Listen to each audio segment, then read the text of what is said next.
As people of faith, we face every day of our life a serious challenge. We face what musicians would call a dissonance or discrepancy. On one hand, we believe that when God created everything, included us, it was very good. On one hand, we believe that we, humankind, are made in the image and likeness of God. We are made to be perfect like God. Our original design is spot on. This is our conviction, our belief. This is what the Jewish and Christian scriptures tell us. You were made in God's image. Your design, your plan, your instruction book says that you should be perfect. On the other hand, we have our existential experience. And we know that as much as we try, human life ain't perfect. There is this discrepancy, right? Our belief in the original good and perfect design and our experience that tells us it's not so good, it's not so perfect. There is some ambivalence between our faith, our conviction, and our experience. We often do not know how to deal with that dissonance, with that discrepancy. How do you reconcile the fact that we were created to be more like angels and we end up more like beasts? That we were designed to be godlike, angels-like, to have perfectly happy lives, and yet our lives are so many times imperfect, unhappy, so much not angel-like. In the Book of Wisdom, today's first reading, the author, tradition says King Solomon, reminds us that God did not create death. That death and illness and suffering and injustice was not a part of this original design. That when God created us, there was no death. There was no illness, there was no injustice. It is not a part of God's design for you and for me. So, what do we do with this problem? How do we reconcile this ideal utopia and very disappointing, sometimes, life experiences?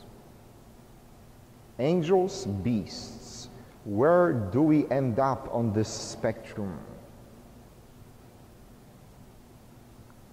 The Catholic Church and many other churches explains this discrepancy with the term of original sin.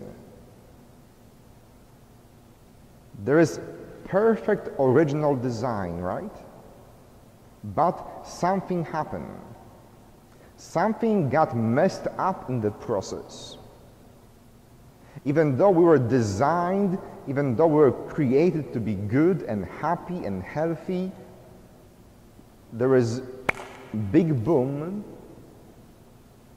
and we end up not so happy, not so healthy, not so angelic. The Hebrew scriptures will use the story of the snake, the tree, and the forbidden fruit. It's just one of many attempts to explain that something got messy, that something destroyed this original perfect plan. And it was not of God. God is not the author of death and suffering and injustice.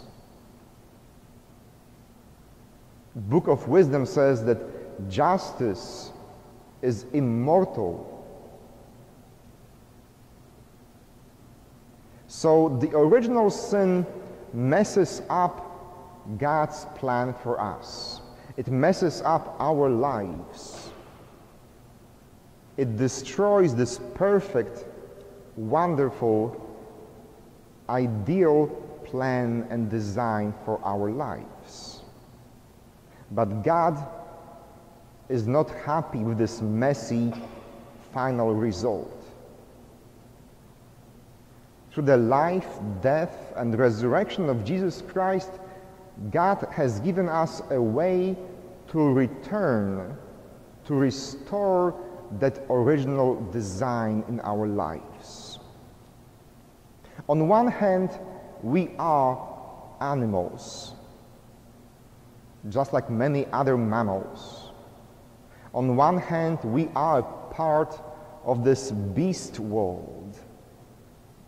But to the grace of God, to the sacrament of baptism, through receiving Holy Communion, through our prayer and relationship with God, we have power and grace to overcome our biological limitations. We share so many things with the world of beasts. We have the very same instincts. We are hungry just like the animals are hungry. We have the instinct for survival just like the animals do. We have sexual instincts just like animals do. And yet, because we are more than just animals, we can transcend those instincts and we can sanctify them. Think about the instinct of hunger, survival. We and your dog and your cat or whatever pet you have, we have this in common. We get hungry. And trust me, I know. I get hungry. But if you have a spouse, if you have someone you love, your hunger does not determine you, does it? How many times does it happen that one of the spouses comes home from work and he or she is hungry, but she or he makes a choice, you know what, even though I'm starving, I will wait for my husband, I will wait for my wife to eat together. This is a wonderful example of us overcoming our biology. Even though we are starving, even though we could eat a whole chicken in one serving, we make a choice to go above that limitation. Because we love someone, because we care for someone, we say, I will wait one more hour so we can all eat together as a family. It's not pleasant, it's annoying sometimes, but we do it because we love someone. Think about sexual desire, sexual instinct. We and the animals have it in common.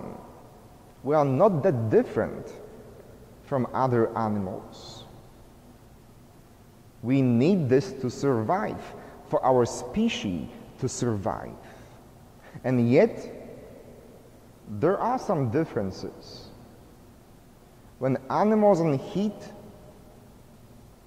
they just do it. With whom, when, how, where, doesn't matter. If you have dogs, you know it doesn't matter. The instinct for survival is so powerful, so biologically fundamental, that it doesn't matter. With us, humankind, this instinct is very powerful as well, isn't it? But because we love, we can decide when and how and with whom. In your married relationships, you too decide when will you have this moment of intimacy. You too decide when is the best time to be with your spouse in the most intimate, in the most sacred of ways. Not only when you are in heat, but when the two of you make a choice that this is the best time for me and for the other person to make love. Sometimes one person has to wait for the other, sometimes vice versa. We have the grace of love to overcome and to control very powerful instinct that we share with other animals. You can think of many other examples when we as humans, when we as people of faith experience powerful limitations, powerful instincts, but we give them meaning. Because of our faith, because of our love relationships, we transcend those instincts. We give them a new and better meaning. We make those instincts holy and spiritual. God did not make death. God did not create injustice. But yet we experience death and limitations and injustice. Thank goodness, through our faith, to the sacrament of grace, of Holy Communion, of baptism, we can transcend those limitations. We can become more like angels than like beasts. Amen.